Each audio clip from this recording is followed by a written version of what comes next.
గురుగారు మరో ఉత్తరం చూద్దామండి. వరంగల్ నుండి చంద్రశేఖర్ గారు పంపించారు. బారసాలలో పెట్టిన పేరును మార్చితే ఏమైనా దోషమా తెలియచేయండి అంటున్నారు. సంస్కృతంలో బారసాలని జాతకర్మ అంటారు. జాత అంటే వ్యక్తి పుట్టినటువంటి కారణంగా, కర్మ ఆ గర్భ దోషాలు ఏవైతే ఉన్నాయో వాటన్నిటినీ తొలగించేందుకు చేయబడే కర్మ పుణ్యమైన వైదిక కార్యము అని అర్థం జాతకర్మ.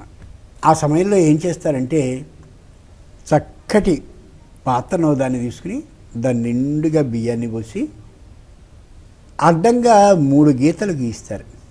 ఆ పైన దేవత నామ, మనం శివుణ్ణి పూజించేవాళ్ళం అనుకో, అప్పుడు వెంటనే ఆ పిల్లవాడికి శివునికి సంబంధించిన పేరు నీలకంఠ, లేకపోతే రుద్ర, ఉమాపతి, పశుపతి, పిల్లడికి దేవతానామం అది. అంటే ఒరే మనం శివుణ్ణి ఆరాధించేటటువంటి వంశంలో పుట్టానురా అనే విషయాన్ని తెలియజేస్తూ దేవతానామం.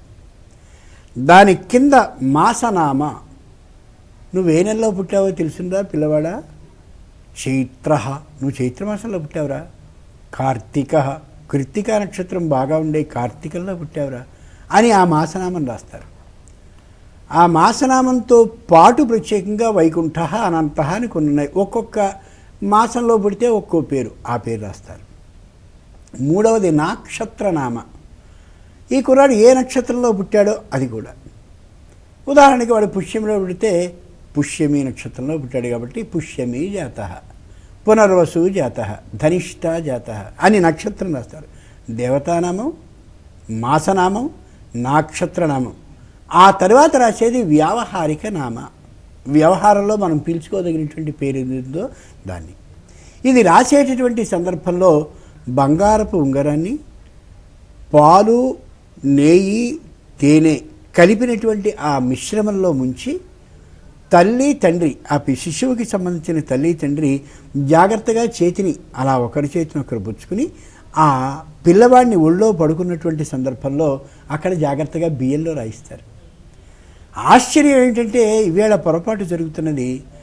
వ్యావహారిక నామం అంటే పిల్లవాడికి ఏం పేరు పెట్టబోతున్నారో ఆ విషయం తల్లికి తండ్రికి మాత్రమే, అంటే శిశువుకి సంబంధించిన తల్లికి తండ్రికి మాత్రమే తెలియాలి. ఆ రాసేంత వరకు వాళ్ళిద్దరూ పైకి అంటూ ఆ నామాన్ని రాయాలి.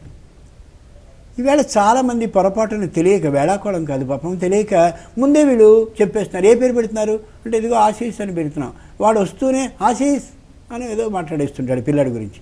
కాదు, ఆ ముహూర్త సమయం ఏదైతే ఉందో ఆ సమయంలో మాత్రమే బియ్యంలో ఆ పేరుని అంత జాగ్రత్తగా రాయాలి.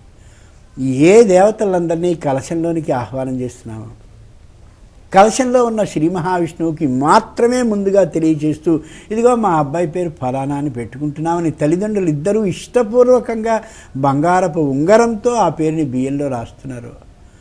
ఆ రాసేటటువంటి ఆ పేరుని, అంత పద్ధతిగా పెట్టుకున్న పేరుని, అంత ముహూర్తంలో పెట్టుకున్న పేరుని, ఆ స్వయంగా పరమేశ్వరుని సన్నిధానంలో ఉచ్చరించిన పేరుని మార్చేసుకోవడం ఎంత నేరం?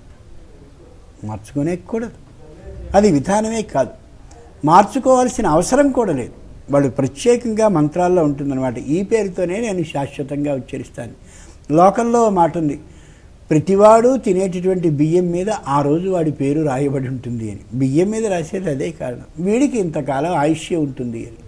పరీక్షన్ మహారాజు పుట్టినటువంటి సందర్భంలో అతని పేరు విష్ణు రాతః అని రాశారు. వాడు విష్ణువు చేత రక్షింపబడ్డవాడు, ఎంత గొప్ప పేరు. అదే పేరుతో చివరి వరకు ఉన్నాడు. బాగా గమనించుకోవాలి. అసలు అటువంటిప్పుడు పేరే నువ్వు నీ ఇష్టం వచ్చినట్టు మార్చేసుకునేటటువంటి సందర్భం అయితే ఎందుకు ఈ తతంగం అంతా చేయడం, ఈ జాతకర్మ ఇదంతా చేయడం ఎందుకు? ఏదో నీ ఇష్టం వచ్చిన పేరు పెట్టేసుకోవచ్చుగా. దీని మీద విశ్వాసం ఉంటే మార్చకూడదు, దీని మీద విశ్వాసం లేకపోతే ఈ కర్మని చేసుకోకూడదు. అంతే తప్ప ఆ కర్మ చేసేసుకుని నువ్వు ఇష్టం వచ్చినట్టు పేరు మార్చుకోవడం అంటే అది అర్థం లేని పని.